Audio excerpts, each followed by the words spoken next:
Now we're going to go into the student loan crisis. This is obviously a big political hot button, and hopefully what I say is not unpopular, but it's kind of how I feel about things. And what I'd like to do is move on. So here's just some of the facts. Now, this came from the Federal Reserve and the New York Federal Reserve. This was as of third quarter of last year. But total student loan debt was 1.5 trillion, about 45 million borrowers. The average student loan debt about 32,000. Average student loan payment about $393. And one of the staggering things we're seeing here is more than 1.2 borrowers went into default in 2019, a 14% increase. So clearly we know the debt is high. It's becoming very problematic for people to pay it back because these are staggering numbers. And while you take the average, that includes somebody who might only have a $5,000 balance or even a $1,000 balance. But there's plenty of people that have balances in excess of 100,000. Now, remember, at the end of the day, those were choices by individuals to take out those loans, right? Here in Santa Clarita, we have an amazing community college system that you can get your first 2 years really inexpensive. And so there are options. So we have to remember that student loans are the choice of the individual. Now, depending on their academics, depending on what they go into, that's going to drive the cost, whether they're going to a private institution, public institution. So there's still tremendous amount of choice. The challenge becomes the debt burden is becoming unbearable as we go into the workforce, and it's going to be a big headwind for millennials and the next generation to be able to buy a home and kind of live the American dream. So there is something that we should be tackling it. And honestly, the student loan crisis became a much bigger issue when essentially the government started to make loans a lot cheaper for everybody, meaning low interest rates, and then that caused tuition payments to go up tremendously. Now, we can have a debate around there, but one of the things that's really fascinating to me is that people are kind of mad at the government, like student loans are a problem. Nobody's going after the universities, or I'm not hearing people go after the universities. People aren't going after the teachers and the administrators and saying, well, hey, how do we get costs down? That doesn't seem to be a focus. The focus is kind of like, well, why do we have to pay this back? And I hope this doesn't make anybody angry. This is kind of in my humble opinion. You can't make college free, but we can lower costs. And for many people, especially those, if you're in a single family home, or single parent home, a single parent home, and the parent makes less than $50,000, for all intents and purposes, you can go to college for free. The programs are in place based on filling out student loan applications. So for what we would deem as our lower or lower middle income, the opportunities are there. The challenge becomes for the vast middle class, that it's not free for them. But I don't believe we can make it free, and the big driver of that is if we make it free, I feel like when things are free, you don't value them. And how bad would it be is if you had a college campus inundated with more students who weren't really committed, but it was free, and they just said, you know what, let's go. And then all of a sudden you have 10% drop out, and now those 10%, there could have been other kids that go there. So one of the challenges with free, in my opinion, is that people don't value what they don't pay something for. I'm a big proponent of, as people go out into the workforce, you have loan forgiveness and things, once they get out into the system, because obviously we want an educated population. We want an educated workforce. That's how we move forward as an economy. When I've done previous webinars and we talk about technology advancements, healthcare advancements, all of these things that are making our nation amazing, we have to have an educated workforce. So education is clearly important, but how do we go about it a little bit more effectively? This next topic, and again, I know this is a hot topic on the political lines. You can't forgive student loan debt. I'm a big proponent. You can't do it, because what about all the people who paid? Are we going to go back in the history of time and just pay all those people back? Either it's fair or it's unfair. So if you believe it's fair to pay all of people's student loan, then we need to go back and literally pay back everybody who's ever paid for college education. And that's insane. We're not going to do that. And then what about the people who actually chose not to go to college? They didn't get the higher education. They chose maybe a more vocational job. They chose to go to work right out of high school. And now through higher taxes, because remember, the way we pay for stuff, it's not like we just make up money. Now, I know we do like to print money as a nation, but we just don't make it up. So when we're talking about the government paying for, what is that? That's taxpayers. And so, when you look at this note here, so you're telling me that people who chose not to go, that didn't rack up debt, that went into the workforce, maybe their income is going to be permanently lowered because they didn't go to college. Maybe not, but maybe. And you're saying now they have to actually pay for other people who went to college. I just think there's a huge unfairness level with that. I'm not a big proponent of that. I think there are things we need to do to solve it, and I have some ideas. The last point on here, you can't allow people to file bankruptcy on student loans. If they can, too many people will be incentivized to do this, making college loans harder to come by. So let me give you a quick example. I go to an expensive school. There's plenty of schools out there right now that are $70,000 a year. After 4 years, I rack up, let's say, $280,000 to $300,000. I'm about to go into the workforce and get a job, and I'm going to make $50,000 a year. How am I going to pay back $300,000? If I make $50,000, $75,000, how am I going to pay it back? I probably can't. So what do? I decide, you know what? I'm going to file bankruptcy.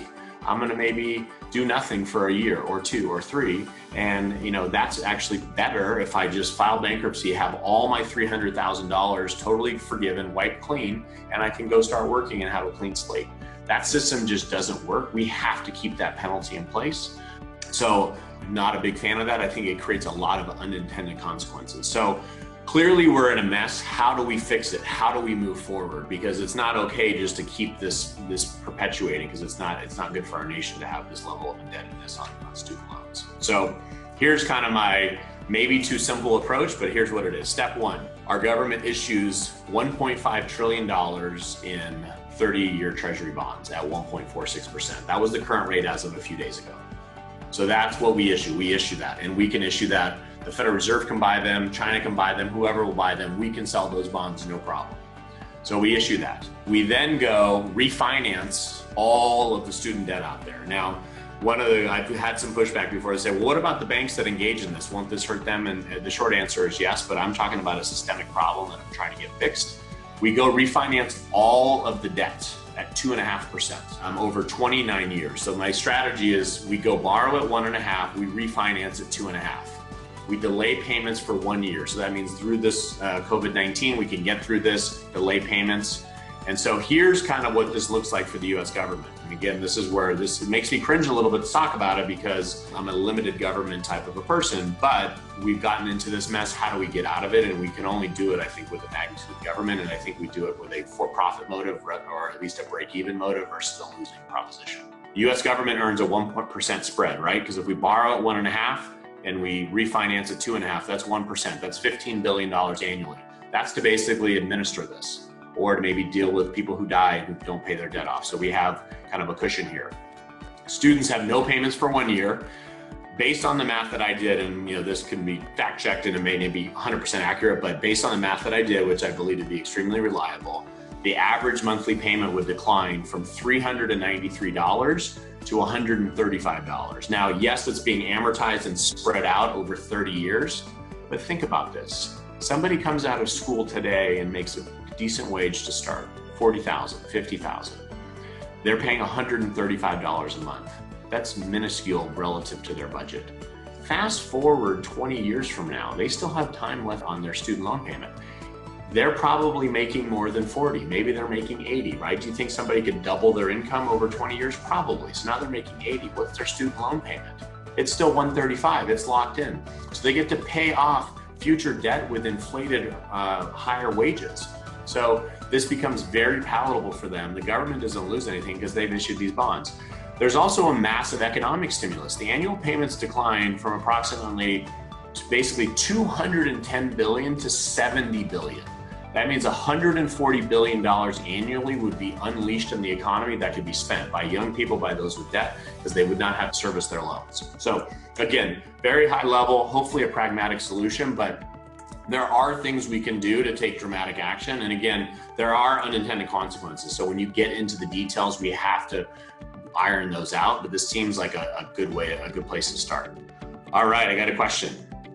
But what about programs like the GI Bill? Those GIs basically got college for free. There was some abuse, but it really moved that segment of population forward. So that's a great question. So I'm a big proponent of part of how you make college free is a service requirement. There are countries like Australia that require you're in service for 1 year before you go to work or go to college, excuse me. So if we want to have a GI Bill, which is obviously more military focused, if we want to actually have something in place that's more community focused, or some service-based, and that's where you get some relief, I'm all for that. But we have to have some level of incentive. We can't just make it free, because we've already here now, many of you, if you have kids that have gone through college over the last year, you have a lot of people that couldn't get classes. I mean, think of the insanity of that.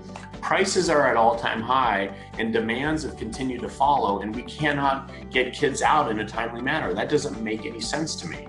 All right, I got some more questions. So I do agree that your fix is brilliant, but I think that there should be, I mean, there's a lot of things that you can do to encourage, whether it's military service or community service or something that helps to promote society, then for sure we can do that. I also feel like education needs to be more directed towards the jobs we need. You know what, if someone wants to pursue a much harder technical job, then you should give them maybe some forgivable loans. If they're going into a degree that literally I could learn on YouTube or learn going on to Stanford online for free, why does that make sense for us to invest $40,000 a year, $50,000 a year, $60,000 a year? So we have to just look at it a little bit differently. The problem is the universities and the teachers, universities mainly, not the teachers, but the universities are so ingrained, they don't want this change because it disrupts their whole model. But with what a lot of kids maybe not going back in the fall, it's going to start this conversation, because how are you going to charge full boat if my kids are learning through Zoom? You're not going to pay that same amount. You're just going to go get your stuff at COC for $1,000 or for free.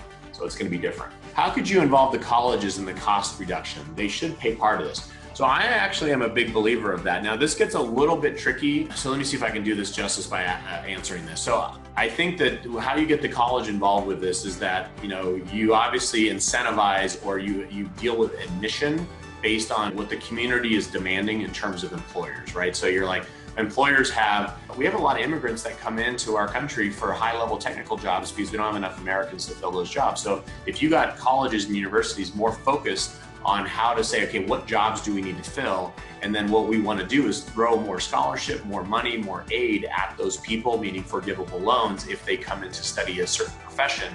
That's where colleges could be more helpful. The other part of it, and this is a trickier one, is where you have clawbacks, where you basically say, hey, if somebody, and I know there's certain student loan required payments where it's like a certain percentage of your income, where you basically look back and you say, you know what, if someone still has student debt after 15 years, kind of on a go forward basis, you're going to claw back and you're going to actually have to own part of that. So you're going to need to be more selective on, if you're going to give someone a degree in this and charge them $300,000, are they going to be able to pay this back?